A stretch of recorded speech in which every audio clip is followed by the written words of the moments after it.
Honours প্রথম বর্ষের শিক্ষার্থীরা, আশা করছি তোমরা সবাই ভালো আছো। আমি গত ক্লাসে টমাস হবসের মানব প্রকৃতি এবং তার দর্শন আলোচনার পদ্ধতি নিয়ে আলোচনা করেছিলাম।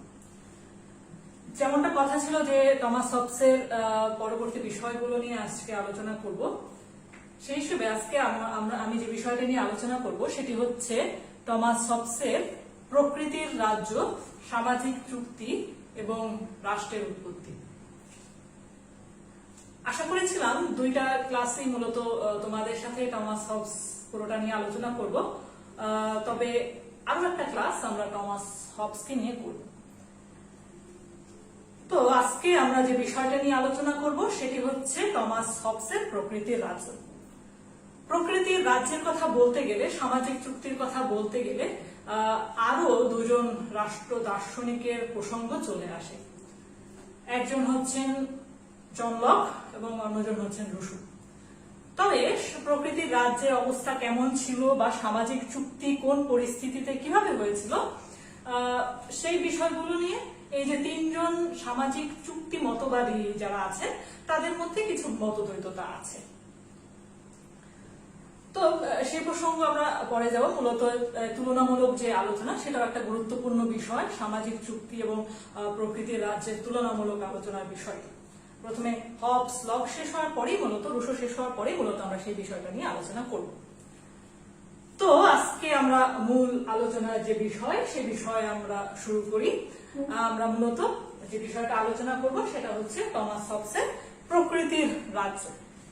টমাস হবস প্রকৃতির রাজ্য সম্পর্কে যে মতবাদ দিয়েছেন সেই মতবাদটা মূলত তার যে মানব প্রকৃতি এবং মানুষের যে মানব আচরণের যে বৈশিষ্ট্য তার একটা স্বাভাবিক ফলশ্রুতি বলা যেতে পারে।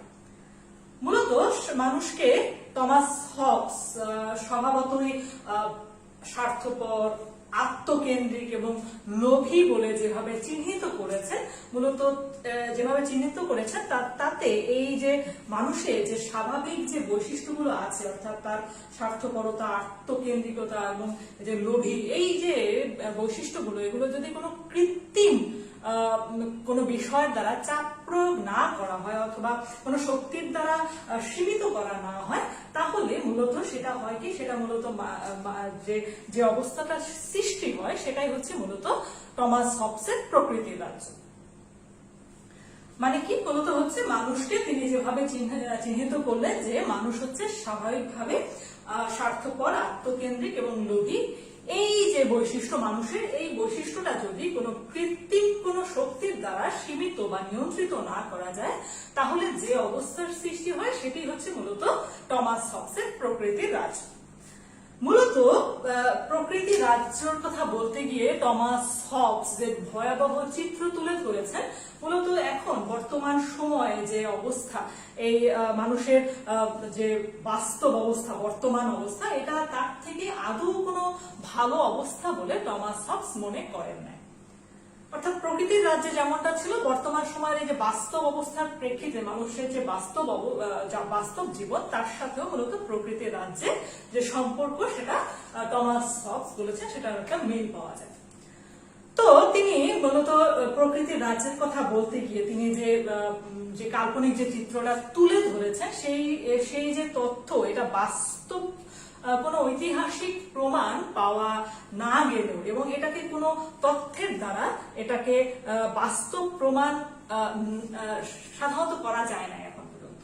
তো তিনি বললেন কি যে মানুষের মূলত মানুষ কখনোই আক্ষরিক অর্থে নিয়ন্ত্রণহীন ভাবে কখনোই জীবনযাপন কিন্তু করে নাই।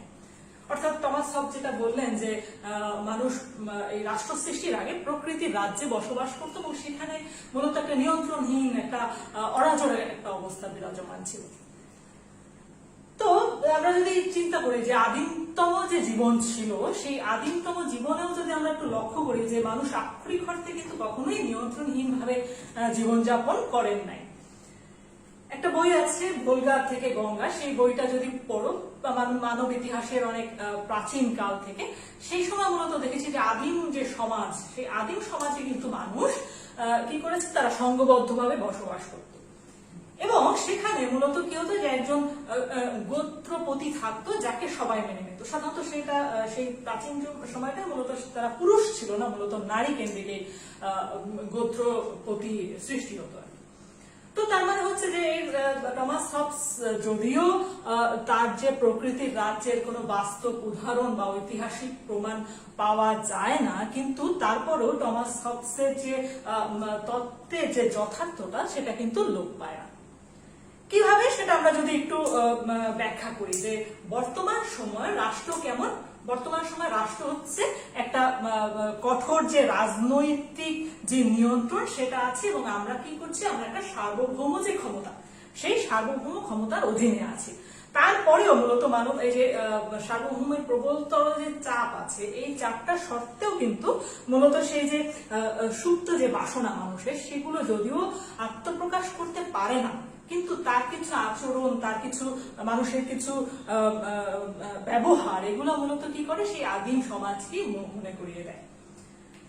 টমাস হবস তার লেভিয়াথান গ্রন্থে একটা উদাহরণ দিয়েছেন যে আমরা মূলত মানুষের যে আচরণ, সেই আচরণ ব্যাখ্যা করতে গিয়ে, যে মানুষ যখন ভ্রমণ করতে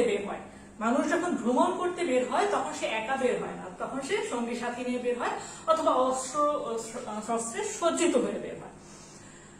সে যখন গৃহে অবস্থান করে, তখন সে কি করে, তখন সে তার দরজা অর্গল বন্ধ করে রাখে। আবার যখন দরজা বন্ধ আছে, সে বাইরেও নাই ঘরে আছে, তখন সে কি করে, তখন একজন মানুষ সে কি করে যে তার যে সিন্দুক আছে, সেই সিন্দুকটা তালাবদ্ধ করে রাখে, এবং সেই চাবিটাকে কি করে, চাবিটাকে একটা গোপন স্থানে রাখে। এটা কিন্তু আমরা বর্তমান সময়ে কিন্তু দেখতে পাই। তো এই যে আচরণ, মানুষের যে আচরণ, এই যে হবস মানুষের আচরণের বৈশিষ্ট্যের কথা বলতে গিয়ে তিনি যে ব্যাখ্যা দিয়েছেন, মানুষ কিন্তু তার কর্মের দ্বারাই সেই ব্যাখ্যাটাকে সত্য প্রমাণ করছে।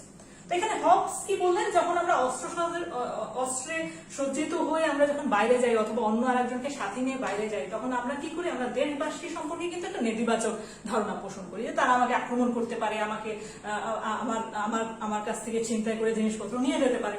তার মানে কি, আমার সন্দেহ, আমি কিন্তু সার্বভৌম ক্ষমতার অধীনে আছি, আইন দ্বারা নিয়ন্ত্রিত হচ্ছে, একটা কঠোর রাজনৈতিক অবস্থার মধ্যে আমরা আছি। তারপরেও কিন্তু আমার মধ্যে সেই চিন্তা আসে, একজন মানুষের মধ্যে সেই চিন্তা আসে। আবার সে যখন ঘরের মধ্যে অবস্থান করে, তখনও সে কি করে, দরজা আটকে রাখে। তাহলে সে কি করে, তার প্রতিবেশী, আশেপাশে যারা প্রতিবেশী আছে তাদের বিষয়ে কিন্তু সে সন্দেহ পোষণ করছে। আবার ঘরের মধ্যে আছে, দরজা আটকানো আছে, কিন্তু তারপরে একজন মানুষ কি করে, ঘরের যে সিন্দুক সেটা তালাবদ্ধ করে রাখে।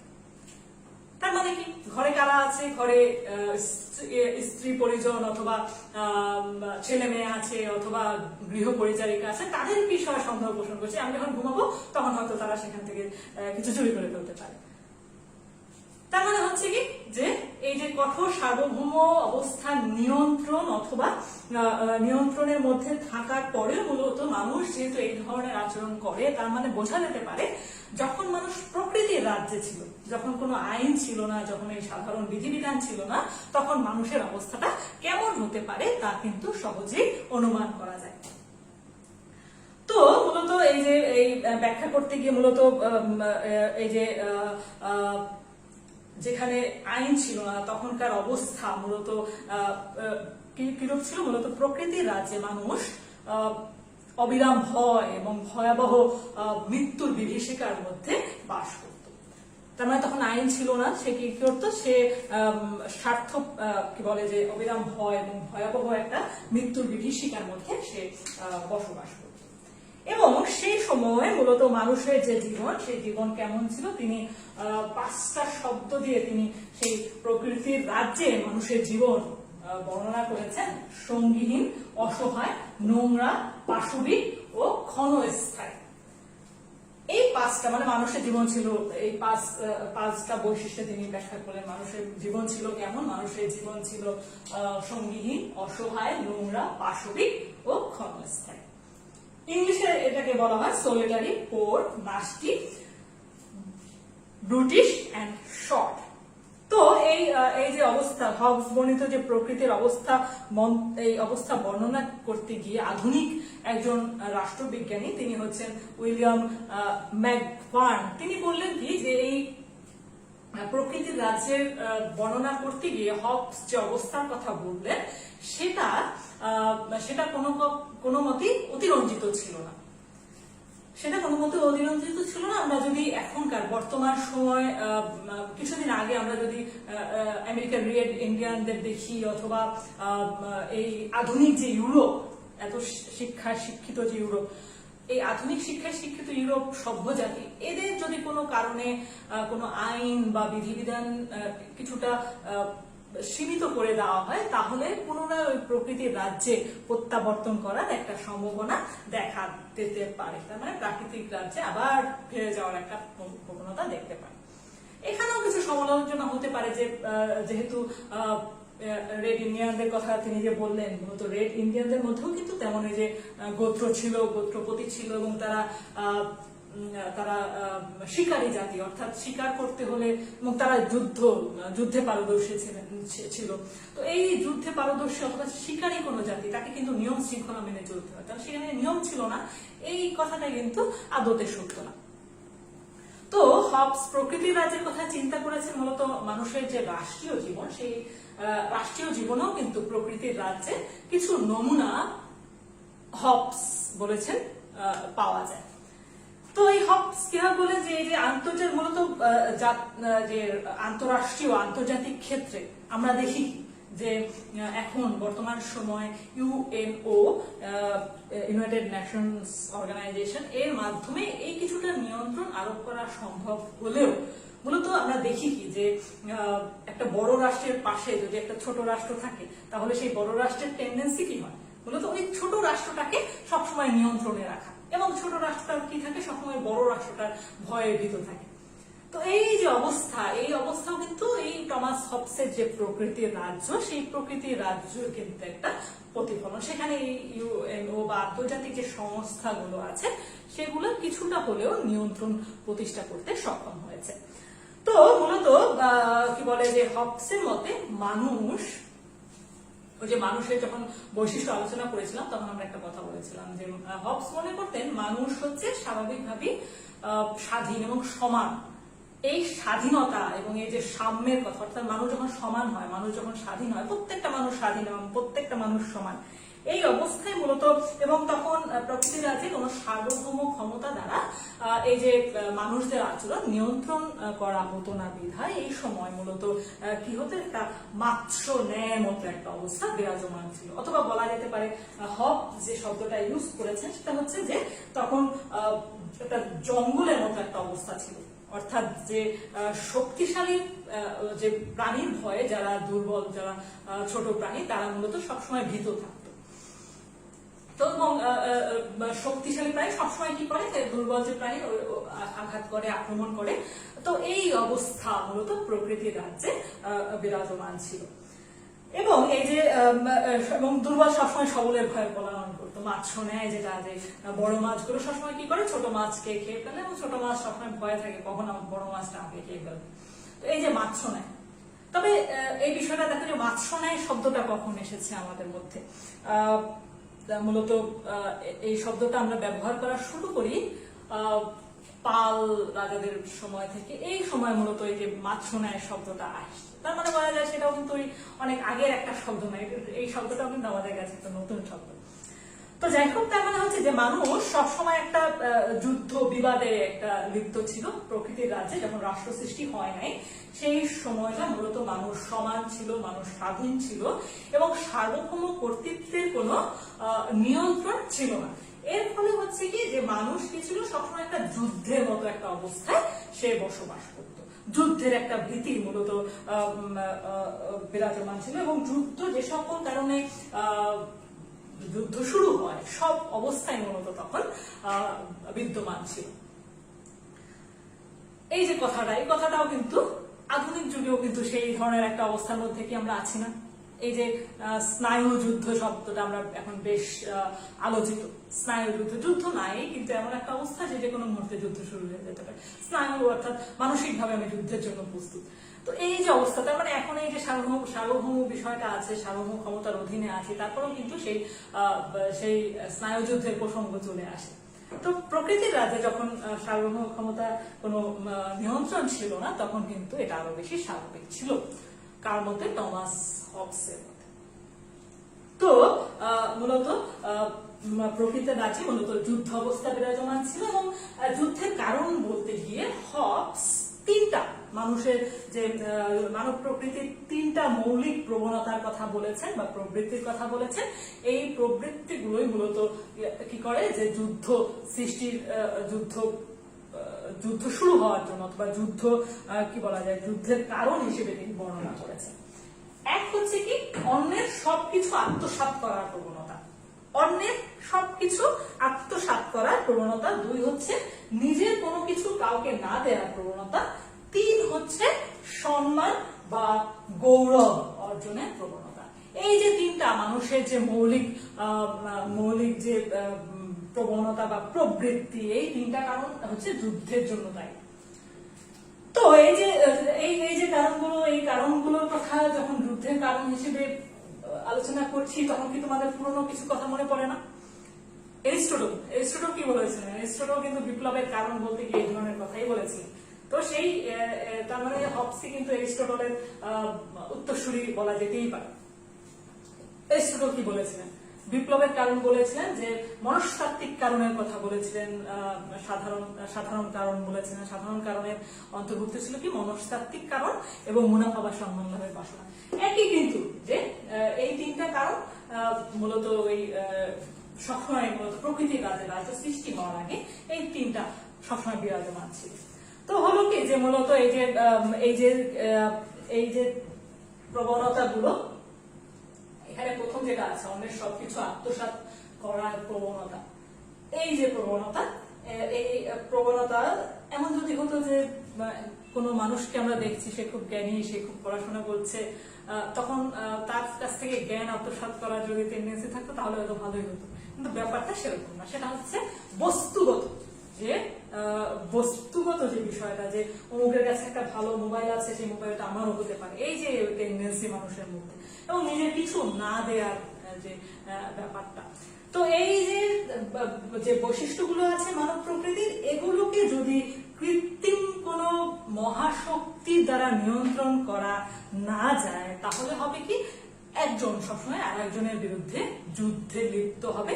এবং এই যে লেভিয়াথান গ্রন্থে মূলত তিনি সেই শক্তির কথাই বলেছেন, যে এই শক্তিটার মাধ্যমেই মূলত কি করা যায়, মানুষের এই যুদ্ধ অবস্থা, প্রকৃতির রাজ্য থেকে পরিত্রাণ, এই সবকিছু মূলত এই বলে লেভিয়াথানের আলোচ্য বিষয়।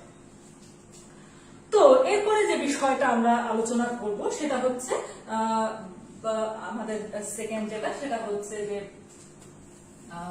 সামাজিক চুক্তি, অর্থাৎ রাষ্ট্র কিভাবে উৎপত্তি হলো, সামাজিক চুক্তি। তো সামাজিক চুক্তি কিন্তু বিষয়টা আলোচনা করার আগে, সামাজিক চুক্তি আলোচনা করার আগে আর দুইটা বিষয় আমাদেরকে একটু জানতে হবে, সেটা হচ্ছে প্রাকৃতিক আইন তত্ত্ব ও প্রাকৃতিক অধিকার। প্রাকৃতিক আইন তত্ত্ব ও অধিকার।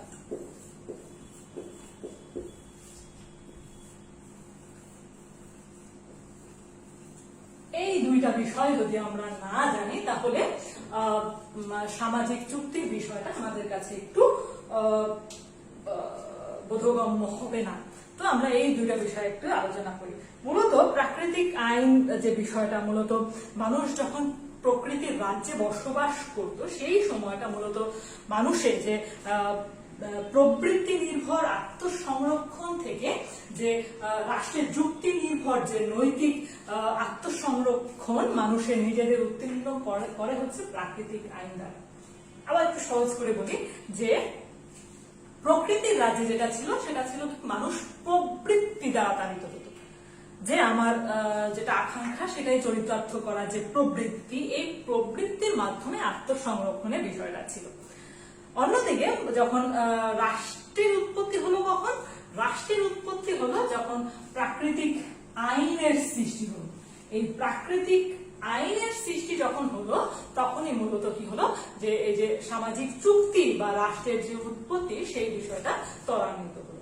এই মানুষ যখনই পেরেছে যে মূলত এই প্রাকৃতিক অধিকার থেকে যখন প্রাকৃতিক আইনে পদার্পণ করা সম্ভবপর হলো হবসের মতে, তখনই মূলত যে রাষ্ট্রীয় যে জীবন সেই রাষ্ট্রীয় জীবনের সূত্রপাত হলো। তো মূলত এই যে কি বলে যে প্রাকৃতিক অধিকার এবং প্রাকৃতিক আইন পদার্পণের কথা বললাম, কিন্তু আরেকটা বিষয় যে আমরা প্রাকৃতিক আইন এবং প্রাকৃতিক অধিকারের মধ্যে যদি পার্থক্য না বুঝি তাহলেও মূলত এই যে এক অবস্থা থেকে কি হয় আর এক অবস্থায় গেলাম সেই বিষয়টা আমাদের জানা হবে না। তো প্রাকৃতিক আইন এবং প্রাকৃতিক যে অধিকার সেটার মধ্যে পার্থক্য কি? প্রাকৃতিক অধিকার বলতে হবস এমন সব অধিকার বা স্বাধীনতাকে বুঝিয়েছেন যা প্রকৃতির রাজ্যে প্রত্যেকটি মানুষই মূলত কি করতো যে সমানভাবে উপভোগ করতো এবং যেগুলোর উপরে বাহ্যিক বা অভ্যন্তরীণ কোনো সীমারেখা আরোপিত হতো না। তার মানে প্রাকৃতিক অধিকার কি? প্রাকৃতিক অধিকার হচ্ছে সেই সব অধিকার বা স্বাধীনতা যা সকল মানুষ সমানভাবে ভোগ করত এবং তার উপরে বাহ্যিক কোনো নিয়ন্ত্রণ আরোপ করা হতো না। এটা ন্যায়, এটা অন্যায়, এটা বৈধ, এটা অবৈধ, এটা ভালো, এটা মন্দ, এই ধরনের কোনো বাধা বিঘ্ন আরোপ করা হবে না। অর্থাৎ মানুষ তার অস্তিত্ব রক্ষার জন্য যে বিষয়গুলো, একজন মানুষ যখন তার অস্তিত্ব রক্ষা করার জন্য যে বিষয়গুলো, যে স্বাধীনতাগুলো, যে অধিকারগুলো ভোগ করত, সেটাই হবসের মতে প্রাকৃতিক অধিকার। তো এই যে মূলত যে একজন মানুষ তার অস্তিত্ব টিকিয়ে রাখার জন্য যা কিছু প্রয়োজন মনে করবে সেটাই সে করতে পারবে, এটাই হচ্ছে প্রাকৃতিক অধিকার। প্রাকৃতিক আইন কি? পক্ষান্তর প্রাকৃতিক আইন বলতে এমন সব নিয়ম কানুন বা বিধিবিধানকে বুঝিয়েছেন যেগুলো মানুষ যুক্তি থেকে উৎসাহিত হয়, এবং যেগুলোর সাহায্যে মানুষ তার সার্বিক সংরক্ষণ অর্থাৎ জীবন যাপনের জন্য কিছু বিষয়কে, সে ক্ষতিকর যে কার্যাবলীগুলো আছে সেগুলোকে সে নিষিদ্ধ ঘোষণা করে। তার মানে প্রাকৃতিক অধিকার হচ্ছে যখন মানুষ যে কোনো কিছু করতে পারবে, কোনো বাধা থাকবে না অস্তিত্ব রক্ষার জন্য। অন্যদিকে প্রাকৃতিক আইন হচ্ছে কখন? প্রাকৃতিক আইন হচ্ছে যখন কিছু নিষিদ্ধ, যে জীবনযাপনের জন্য প্রকৃত অর্থে যে সুস্থ স্বাভাবিক জীবনযাপনের উপরে যেগুলো একজন মানুষের জন্য ক্ষতিকর, সেগুলো নিষিদ্ধ করতে হবে, সেগুলো বাদ দিতে হবে, পরিত্যাগ করতে হবে। তো তার মানে হচ্ছে যে প্রাকৃতিক আইন মূলত যুক্তি থেকে উৎসাহিত এবং যেগুলো হচ্ছে কি স্বাভাবিক জীবনযাপনের জন্য কিছু অধিকার, এই যে প্রাকৃতিক অধিকারকে যদি ত্যাগ করা হয়, নিষিদ্ধ করা হয় যুক্তির মাধ্যমে, তখন সেটা হচ্ছে কি প্রাকৃতিক আইন। তো এই যে প্রাকৃতিক আইন এবং এখন একটা বিষয় হয়তো তোমাদের মাথার মধ্যে আসতে পারে যে তাহলে প্রাকৃতিক আইন আর আইনের মধ্যে পার্থক্য কি? আইন এবং প্রাকৃতিক আইনের মধ্যে পার্থক্য কি? তো সাধারণভাবে যখন তোমাকে জিজ্ঞাসা করা হবে, কাউকে যখন জিজ্ঞাসা করা হয় যে আইন কি, তখন উত্তরটা কি হয়? উত্তরটা হচ্ছে সার্বভৌমের আদেশ হচ্ছে আইন। অ্যাকুইনাস মধ্যযুগের রাষ্ট্র দার্শনিক, তিনি কিন্তু আইনের খুব সুন্দর ব্যাখ্যা দিয়েছেন। আইন তত্ত্ব, মূলত অ্যাকুইনাসের আইন তত্ত্ব উল্লেখযোগ্য একটা তত্ত্ব। তো এই অ্যাকুইনাসও কিন্তু সেম কথা বলেছেন যে সমাজ বা রাষ্ট্রের দায়িত্বে নিয়োজিত তাদের দ্বারা ঘোষিত যে বিধিবিধান, সেগুলো যুক্তি থেকে উৎসাহিত এবং সাধারণ মানুষের কল্যাণে নিয়মগুলো বানানো হয় বা তৈরি করা হয়, সেগুলো হচ্ছে আইন। কিন্তু এখানে যেটা পার্থক্য, হবসের প্রাকৃতিক আইন মূলত সার্বভৌমের আদেশ না, এটা হচ্ছে যুক্তি থেকে উৎসাহিত হতে হবে, কিন্তু এটা কখনোই কোনো সার্বভৌম বা কোনো ব্যক্তি বা কোনো প্রতিষ্ঠান এই বিধানগুলোকে নিষিদ্ধ করবে না। তার মানে কি বলা যেতে পারে যে মূলত যুক্তির দ্বারা এই বিধানগুলো নির্দিষ্ট হবে, নিষিদ্ধ হবে, কিন্তু সেটা কোনো সার্বভৌম কর্তৃত্ব বা অন্য কোনো কর্তৃপক্ষের দ্বারা না। মানুষের জীবনকে বাঁচাতে হলে প্রত্যেক মানুষকে কতগুলো কাজ থেকে বিরত থাকতে হবে, সেগুলো হচ্ছে মূলত প্রাকৃতিক আইন। তাহলে যদি তোমার একটু উদাহরণ দেওয়া যায় যে প্রাকৃতিক আইন বলতে তাহলে কি বুঝি, যে প্রাকৃতিক আইন কিন্তু অমান্য করলে আইন বা প্রাকৃতিক আইন যদি অমান্য করি তাহলে আইন বা নৈতিকতা কোনো দিক থেকে সেটা অন্যায় হবে না, বরঞ্চ কি হবে, সেটা যুক্তি বিরুদ্ধ হবে। যেমন ধরো বড়দেরকে সম্মান করতে হয়, বড়দেরকে বয়সে যারা বড় তাদেরকে সম্মান বা শ্রদ্ধা করতে হবে। এখন তুমি যদি কোনো বয়স্ক ব্যক্তিকে অশ্রদ্ধা বা সম্মান করলে না, শ্রদ্ধা করলে না, তখন কি তোমাকে কোনো আইনের আওতায় আনা যাবে যদি ক্ষতি না হয়, তো তখন কিন্তু তোমাকে কোনো আইনের আওতায় আনা হবে না, বরঞ্চ কিন্তু সেটা কিন্তু কি হবে, সেটা যুক্তি বিরুদ্ধ হবে, যে সেটা কিন্তু যুক্তিতে বলছে বড়দের শ্রদ্ধা করতে হয়। তো বিষয়টা কিছুটা সেরকম হবসের মতে প্রাকৃতিক আইনের বিষয়টা, যে প্রাকৃতিক আইন অমান্য করলে আইন বা নৈতিকতার কোনো দিক থেকেই সেটা অন্যায় হবে না, বরঞ্চ সেটা হবে কি যুক্তি বিরুদ্ধ। এখন হবস মূলত অনেকগুলো প্রাকৃতিক আইনের কথা বলেছেন। প্রাকৃতিক আইনের কথা বলতে গিয়ে আমরা মূলত তিনটা প্রাকৃতিক আইনের কথা বলবো, যে তিনটা কিনা কিসের সাথে জড়িত, সামাজিক চুক্তির সাথে জড়িত। তো প্রথম প্রাকৃতিক আইন কোনটা, আমরা এখন সেগুলো আলোচনা করবো। সেগুলো হচ্ছে প্রথম প্রাকৃতিক আইন। মূলত এই প্রাকৃতিক আইনের বিষয়গুলো যদি বুঝতে পারি তাহলে আমার সামাজিক চুক্তি বুঝতে সহজ হবে। তো প্রাকৃতিক আইন, প্রথম প্রাকৃতিক আইন, প্রথম প্রাকৃতিক আইন।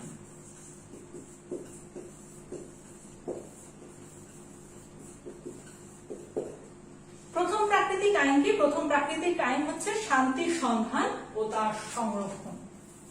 শান্তির সন্ধান ও তার সংরক্ষণ।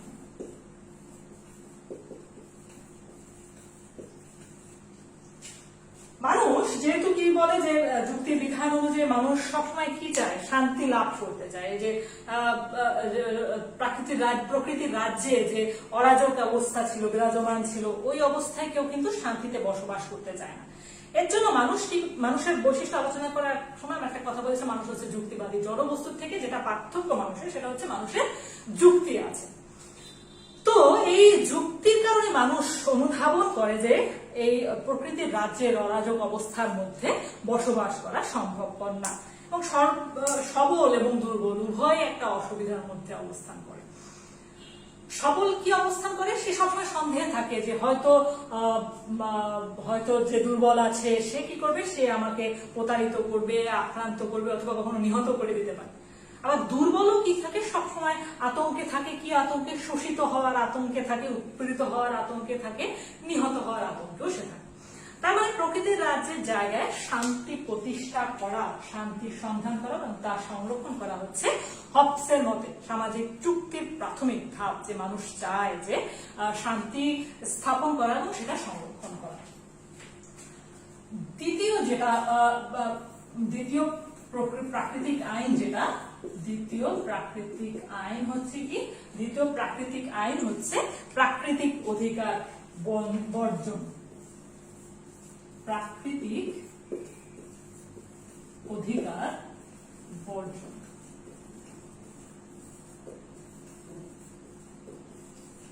তো সেকেন্ড যেটা, সেটা হচ্ছে ওই যে নিষিদ্ধ কথাটা বলছিলাম, যে সুস্থভাবে জীবনযাপন করার জন্য কি মানুষ কি করবে, কিছু প্রাকৃতিক যে অধিকার আছে সেটা বর্জন করবে। তো শর্ত হচ্ছে কি, যে আমি প্রাকৃতিক অধিকার বর্জন করলাম কিন্তু অন্য একজন করবো না, তাহলে হবে কি, সে সবসময় থাকবে তার আকাঙ্ক্ষা চরিতার্থ করার জন্য, তাহলে সেটা হবে কি, আমার জন্য আত্মঘাতী হবে। তার মানে 2 নম্বর প্রাকৃতিক আইন হচ্ছে যে প্রাকৃতিক অধিকার বর্জন করতে হবে। শর্ত থাকবে যে অন্য আর একজন মানুষ, অন্য যারা মানুষ থাকবে তারা অনুরূপ ভাবে সেই প্রাকৃতিক যে অধিকার আছে সেই অধিকারগুলো বর্জন করবে। এভাবে সমস্ত প্রাকৃতিক অধিকার পরিত্যাগ করে, অথচ অন্যরা যদি এই শান্তি অধিকার করে শান্তি প্রতিষ্ঠা করা যায়, মূলত সেই উদ্দেশ্যে মূলত কি করবে, চুক্তির মাধ্যমে এই প্রাকৃতিক যে অধিকারগুলো আছে সেগুলো বর্জন করে আমার নিষিদ্ধ। তৃতীয় যে প্রাকৃতিক আইন সেটা হচ্ছে কি, তৃতীয় প্রাকৃতিক আইন। তৃতীয় প্রাকৃতিক আইন হচ্ছে চুক্তি ও প্রতিশ্রুতি পালন। চুক্তি ও প্রতিশ্রুতি পালন।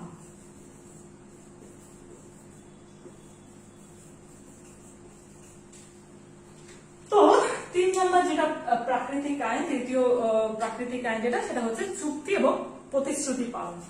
এটা হচ্ছে কি, মানুষ যখন চুক্তি করে ফেলবে তখন বিশ্বস্ততার সাথে সেই চুক্তিগুলো কি করবে, সেই চুক্তিগুলো পালন করবে এবং প্রতিশ্রুতি রক্ষা করবে। যদি এমনটা না হয় যে প্রকৃতির রাজ্যের সঙ্গে যুদ্ধাবস্থার কোনো যেহেতু কোনো বিরোধ নেই, মানে একই ধরনের একটা অবস্থা, সেহেতু দেখা গেল যে চুক্তির শর্ত যদি একজন পালন না করে তাহলে হবে কি, তাহলে কিন্তু সেই যুদ্ধাবস্থার কোনো বিপরীত অবস্থা থাকবে না, সেরকম যুদ্ধাবস্থার মতোই একটা অবস্থা থাকবে। তো এই যে মূলত কি বলে যে মানুষের এই প্রতিশ্রুতি অনুযায়ী কাজ করবে এবং সেই প্রতিশ্রুতি সবসময় মানুষ রক্ষা করে চলবে। তো এই যে সামাজিক চুক্তি, নেক্সট যেটা আমরা এই সামাজিক চুক্তি, এই যে 3টা আইনের কথা বললাম, এই 3টা আইনের ফলশ্রুতিতে কি হলো, হবসের মতে একটা সামাজিক চুক্তি হলো। প্রথম যেটা আইন, যে শান্তির সন্ধান এবং তার সংরক্ষণ করা। প্রথম মানুষ কি সামাজিক চুক্তির আগে যেটা লেভিয়াথানে সামাজিক চুক্তি, রাষ্ট্র সার্বভৌমত্ব সবকিছু মূলত এই 3টা, অর্থাৎ রাষ্ট্রের উৎপত্তি কিভাবে হয়েছে, সামাজিক চুক্তি কিভাবে হয়েছে, সার্বভৌমত্ব কিভাবে হয়েছে, সবই মূলত ডিপেন্ড করবে এই 3টা প্রাকৃতিক আইনের উপরে। প্রথম আইনের প্রয়োজন অনুযায়ী মানুষ কি করবে, শান্তির সন্ধান করবে এবং তার সংরক্ষণ করবে। দ্বিতীয় যে আইনের বিধান কার্যকরী করার জন্য, অর্থাৎ চুক্তি সম্পাদন করার জন্য সে প্রাকৃতিক অধিকার বর্জন করবে। এখন কি করা হলো, প্রথম আইনটা হলো, দ্বিতীয় আইনটা হলো, তখন কি হলো, চুক্তি হয়ে গেল। কিন্তু এরপরে হলো কি, যদি পুনরায় প্রাকৃতিক রাজ্যের পুনঃপ্রবর্তন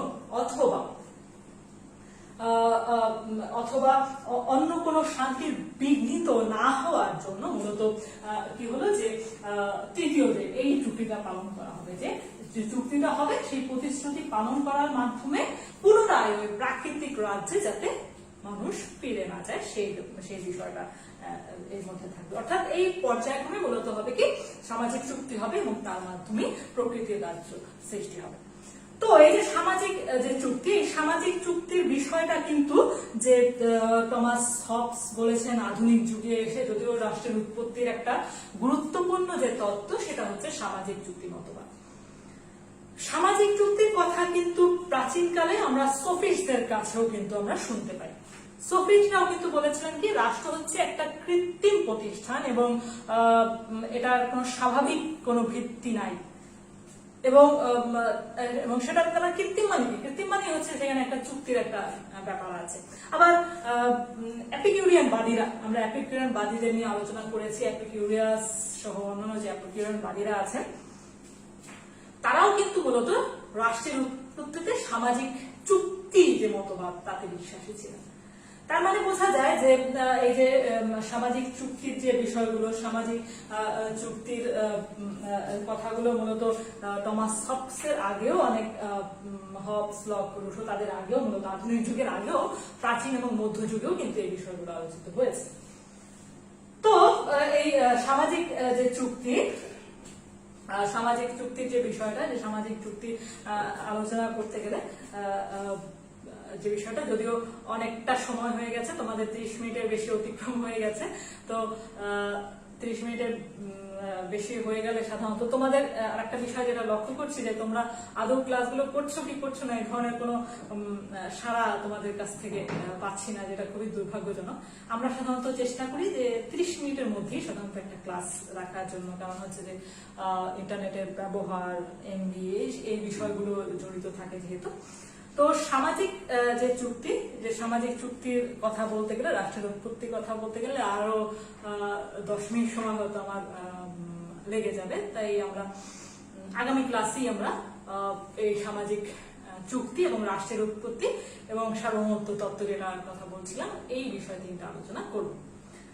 তো আজকে যে কথাগুলো আলোচনা হলো সেটা যদি আমরা আবার একটু সংক্ষেপে বলি যে প্রকৃতির রাজ্যের বিষয়টাই মূলত গুরুত্বপূর্ণ, যে রাষ্ট্র সৃষ্টি হওয়ার আগে মানুষ প্রকৃতির রাজ্যে বসবাস করত এবং প্রকৃতির রাজ্যে মানুষের যে জীবন, সেই মানুষের জীবনটা কিন্তু কি ছিল, একটা যুদ্ধাবস্থা, একটা অরাজক অবস্থা, একটা জঙ্গলের ন্যায় অবস্থায় মানুষ বসবাস করত এবং সেটা হচ্ছে মূলত মানুষের যে স্বভাব, সেই আচরণগত বৈশিষ্ট্য সেটা থেকেই উৎসাহিত। আত্মস্বার্থপরায়ণ, লোভী, এই যে আত্মকেন্দ্রিক, এই যে কথাগুলো বলেছেন তার থেকে মূলত প্রকৃতির রাজ্যের বিষয়টা। এবং প্রকৃতির রাজ্যে মানুষের জীবন কেমন ছিল, মানুষের জীবন ব্যাখ্যা করতে গিয়ে টমাস হব বললেন কি, সোলিটারি, পোর, নাস্টি, ব্রিটিশ অ্যান্ড শর্ট, এই সময় জীবন ছিল, সবসময় যুদ্ধাবস্থা বিরাজমান ছিল। এবং যুদ্ধের কারণ হিসেবে হবস কি করলেন, হবস তিনটা বিষয় দেখালেন। এবং প্রকৃতির রাজ্যে কি হলো, প্রকৃতির রাজ্যে মানুষ সবসময় যুদ্ধ অবস্থার মতো একটা অবস্থা বিরাজমান ছিল। এবং যেহেতু মানুষ যুক্তি আছে মানুষের, এই জন্য যুক্তি দিয়ে মানুষ কল্পনা করলো যে এই অবস্থা থেকে পরিত্রাণ যদি পেতে হয় তাহলে অবশ্যই কি করতে হবে, একটা কৃত্রিম অথবা একটা সার্বভৌম ক্ষমতার একটা নিয়ন্ত্রণ প্রয়োজন হবে। তখনই হলো কি, তখন মানুষ কি করলো, সামাজিক চুক্তি স্বাক্ষর করলো এবং সেই সামাজিক চুক্তির মাধ্যমে সে রাষ্ট্র প্রতিষ্ঠা করলো। এবং সামাজিক চুক্তি, রাষ্ট্র, সার্বভৌম তত্ত্ব, এগুলো সবকিছুই আবার তিনটা আইনের মাধ্যমে মূলত নির্ধারণ হলো। মানুষের যে প্রাকৃতিক আইন, প্রাকৃতিক অধিকার এবং প্রাকৃতিক আইন, মানুষ কিছু প্রাকৃতিক অধিকার বর্জন করলো, তার ফলে সেই প্রাকৃতিক অধিকার বর্জন করে সে কি করলো, রাষ্ট্রে পদার্পণ করলো। এবং তিনটা প্রাকৃতিক আইন হচ্ছে কি, শান্তির সন্ধান প্রথম যেটা, তার সংরক্ষণ, দ্বিতীয় হচ্ছে প্রাকৃতিক অধিকার বর্জন এবং 3 নাম্বার হচ্ছে চুক্তি এবং প্রতিশ্রুতি পালন। দুইটা হচ্ছে মূলত তার যুক্তি থেকে উৎসাহিত যে রাষ্ট্র, সামাজিক চুক্তি বা রাষ্ট্র প্রতিষ্ঠা করতে হলে এই দুইটা প্রয়োজন। এবং 3 নাম্বারটা কেন প্রয়োজন, 3 নাম্বারটা প্রয়োজন হচ্ছে পুনরায় যাতে প্রকৃতির রাজ্যে পুনর্প্রবর্তন না করা হয় সেই বিষয়টা। তো এই বিষয়গুলো আসলে অনেকগুলো সমালোচনা হয়েছে যে এগুলো আসলে ঐতিহাসিক ভাবে কিন্তু সেভাবে ঐতিহাসিকভাবে সেই প্রমাণ পাওয়া যায় না। এবং এই যে প্রকৃতির রাজ্য আদৌ কোথাও ছিল কিনা সেই ধরনের ঐতিহাসিক কোনো প্রমাণ সেখানে নেই। এবং কি বলে যে একটা চুক্তি স্বাক্ষর করলাম এবং পরবর্তী প্রজন্ম, এই প্রজন্ম একটা চুক্তি স্বাক্ষর করলো, পরবর্তী প্রজন্ম সেটাকে মেনে নিল, এই ধরনের যে বিশ্বাস, এগুলোও কিন্তু আসলে ঠিক যুক্তি দিয়ে মেনে নেওয়া যায় না। তো এই যে বিষয়গুলো এবং সমালোচনার বিষয়টা আমরা আগামী ক্লাসে আরো ডিটেলস আলোচনা করব। তো তোমরা সবাই ভালো থাকো। অবশ্যই তোমাদের করোনাকালীন অবস্থার কারণে চিন্তা করেই মূলত এই ক্লাসগুলো অনলাইনে করা হচ্ছে। সেই ধরনের অবস্থা কিন্তু সেই ধরনের ফিলিংসও তোমরাও পাচ্ছ না, আমরাও পাচ্ছি না যে সামনে তোমরা নেই, তাহলে এই ক্লাসগুলো কেমন অপূর্ণ থেকে যাচ্ছে। তবুও যেহেতু হয়তো খুললেই পরীক্ষা শুরু হয়ে যাবে, তাহলে তোমাদের প্রতি একটা থাকবে যে পরামর্শ থাকবে যে এই ক্লাসগুলো অন্তত মনোযোগ সহকারে তোমরা একটু শোনো, ফলো করো। তো আগামী ক্লাসে আমরা অন্য বিষয়গুলো নিয়ে আলোচনা করব। তোমরা সবাই সুস্থ থাকো, ভালো থাকো, অবশ্যই স্বাস্থ্যবিধি মেনে চলো। ধন্যবাদ সবাই।